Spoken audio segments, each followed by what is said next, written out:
अस्सलाम वालेकुम व्यूअर्स, मैं हूं शाकिर सोलंकी। व्यूअर्स, पीटीआई के अंदर इख्तलाफात की वजह से एक और एमएनए ने इस्तीफ़ा देने की धमकी दी है। गुज़श्ता रोज़ शहरयार आफरीदी ने कौमी असम्बली में ख़िताब के दौरान धमकी दी थी और उन्होंने गिले शिकवे किए कि मेरी बड़ी बेटी को घसीटा गया है, मेरी बेगम को गिरफ़्तार किया गया, बेटी को गिरफ़्तार किया गया, मुझे गिरफ़्तार किया गया, 24 घंटे थाने के अंदर रखा गया, 24 घंटे तक बताया भी नहीं जा रहा था कि मुझे क्यों उठाया गया है। फिर मुझे कहा गया MP 3 MPO के तहत आपको उठाया गया है और अडियाला जेल लेके जा रहे हैं। तो इससे ज़्यादा हमारे साथ जो ज़्यादतियाँ हैं वो नहीं हो सकती। उन्होंने फिर ये भी कहा कि ये मेरा हो सकता है ये आखिरी तकरीर हो असम्बली में और आखिरी दिन हो असम्बली में। ये कहा जा रहा है कि इनके अपनी पार्टी के अंदर मामलात गड़बड़ चल रहे हैं और ये इन्होंने इनकी एक वीडियो भी वायरल हुई थी शहरयार आफरीदी की, जिसमें वो ख़ुद अपनी पार्टी के लोगों को सांप आस्तीन के सांप बोल रहे हैं और मुनाफिक बोल रहे हैं कि पार्टी के अंदर पार्टी पर जो काबिज़ ग्रुप है वो मुनाफिक टोला है और आस्तीन के सांप बैठे हुए हैं। जो जनमन जो कारकुनान है पीटीआई के, उनको आगे नहीं आने देते। उन्होंने फिर अली अमीन गंडापुर का भी नाम लिया है और कहा है कि जी अली वज़ीर आला KP के अली अमीन गंडापुर समेत सबको वार्निंग देता हूं कि पार्टी के जनमन जो कारकुनान हैं जो उनको आगे लाया जाए। ये मोरूसियत वाली सियासत जो है पार्टी में न चलाई जाए। ये इस तरह की वीडियोस उनकी आ चुकी हैं।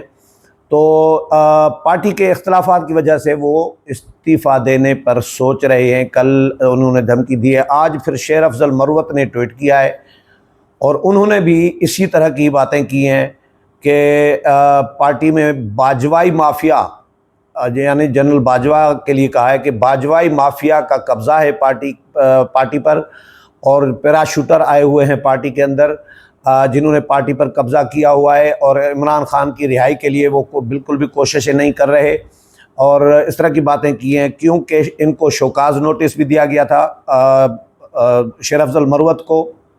शेर अफजल मरवत ने सऊदी अरब के हवाले से एक बयान दिया था, इल्ज़ाम लगाया था कि इमरान खान को हटाने में सऊदी अरब भी अमेरिका के साथ मुलविस है, सऊदी अरब का भी हाथ था। ये बयान उनके गले पड़ गया। बज़ाहिर बयान की वजह से उनसे पूछताछ की गई है, उनको शोकाज नोटिस दिया गया। अब वो कह रहे हैं कि भाई अब तो हम शोकाज नोटिस जारी करेंगे, हम असल पार्टी के लोग जो हैं खान के जो साथी हैं वो हम हैं और ये पैराशूटर और ये जो बाजवाई माफिया है ये पार्टी को नुकसान दे रहे हैं और पार्टी में मोरूसियत कायम कर रहे हैं। तो ये और उन्होंने ये भी कहा है कि मैं इस्तीफ़ा भी दे सकता हूँ, कौमी असम्बली से भी इस्तीफ़ा दे सकता हूँ। ये धमकी दी है उन्होंने असम्बली से इस्तीफ़े की भी। तो ये 2 MNAs हैं पीटीआई के जो इख्तलाफात की वजह से पार्टी के अंदर जो इख्तलाफात इनके अपने आपस में, क्योंकि ग्रुप बंदी तो पार्टी के अंदर बहुत ज़्यादा है, इसमें कोई शक नहीं है और उसकी वजह से ये सारे परेशान हैं और हर बंदा अपने आप को इमरान खान समझने लगा है, हर बंदा अपने आप को इमरान खान की जगह पर रखना चाहता है, हर बंदा इमरान खान का असल जो नुमाइंदा है वो अपने आप को साबित करने की कोशिश में लगा हुआ है। तो ये पीटीआई इस तरह ही तितर बितर फ़िलहाल हो रही है और न सिर्फ मरकज़ में PK के अंदर भी, सूबाई लेवल पर भी, पंजाब में भी, हर जगह पर पीटीआई के अंदर जो तोड़ फोड़ जिसको आप कह सकते हैं पीटीआई के अंदर चल रही है। एक और इशू है पीटीआई का ही, वो भी पीटीआई ने इशू उठाया है। एपेक्स कमेटी हुई थी गुज़श्ता रोज़ और एपेक्स कमेटी ने, जिसमें वज़ीर आज़म, आर्मी चीफ और बाकी जो मुतल्लिका मेंबरान हैं, जो वज़राए आला भी उसके मेंबर हैं, वफाकी वज़रा भी हैं।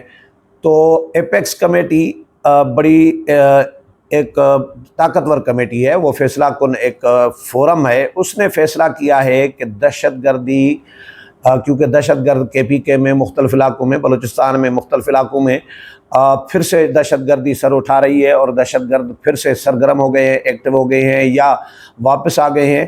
तो उनके ख़िलाफ़ ऑपरेशन अज़्म इस्तेकाम ऑपरेशन जो है वो शुरू करने की मंजूरी दी गई थी। आज पीटीआई ने कौमी असम्बली में इस पर शोर शराबा किया, एहतजाज किया और वाकआउट भी किया कौमी असम्बली से के इजलास से, क्योंकि उनको शिकायत ये थी कि हमें बोलने का मौका नहीं दिया जा रहा है, इसलिए हमने वाकआउट किया और बाहर आके मीडिया टॉक किया इन्होंने। लेकिन हुकूमत कह रही है कि भाई आप जब आपका वज़ीर आला बैठा हुआ था एपेक्स कमेटी में, उसने एक लफ्ज़ तक नहीं बोला। ये वज़ीर कानून आज़म नज़ीर तारड़ ने जो तकरीर की कौमी असम्बली में, उन्होंने कहा कि भाई आपके वज़ीर आला तो थे, उनको बुलाया गया था एपेक्स कमेटी में, तो वो उधर बोलते ना, आप बोल नहीं रहे, आपका नुमाइंदा बोल नहीं रहा, तो हम क्या कर सकते हैं। और दूसरी बात यह कि ख्वाजा आसिफ ने जो तकरीर की वज़ीर दिफ़ा ने, तो ख्वाजा आसिफ को तो इन्होंने सुना नहीं, एक लफ्ज़ उनका नहीं सुना। जब आप ख़ुद इस तरह का बिहेव करेंगे तो फिर आपको क्यों बोलने देंगे और कौन बोलने देगा। आप दूसरों को बोलने दें, दूसरों को सुनेंगे, हुकूमत को सुनेंगे, तो फिर हुकूमत आपको बोलने देगी या स्पीकर बोलने देगा। जब आप नहीं सुन रहे हमारी बात, तो हम आपकी बात क्यों सुने भाई। तो बाहर जाके मीडिया टॉक किया और उन्होंने मुतालबा किया कि जी एपेक्स कमेटी भले जितनी भी स्ट्रांग कमेटी हो, ताकतवर कमेटी हो, वो फोरम अपनी जगह पर, लेकिन पार्लिमान को एतमाद में लिया जाए, पूरी पार्लियामेंट को इन कैमरा ब्रीफिंग दी जाए अज़्म इस्तेकाम ऑपरेशन से मुताल्लिक, क्योंकि जो पहले भी ऑपरेशन हुए थे उनके हवाले से भी इन्होंने सवालात उठाए हैं कि वो भी कामयाब नहीं हुए, और अगर कामयाब हुए होते, ये पीटीआई के लोग कहते हैं, तो ये फिर अब ऑपरेशन की ज़रूरत न पड़ती। यानी दहशतगर्दी ख़त्म नहीं हुई मुकम्मल तौर पर, तभी दहशतगर्दी चल रही है, तभी ऑपरेशन दोबारा ऑपरेशन के एक नए ऑपरेशन की ज़रूरत पड़ गई है। तो इस पार्लियामेंट को एतमाद में लिया जाए। ये पीटीआई का असद कैसर ने भी मुतालबा किया, ये उमर अयूब ने भी मुतालबा किया, बैरिस्टर गोहर ने भी मुतालबा किया, सब ने ये मुतालबा किया है।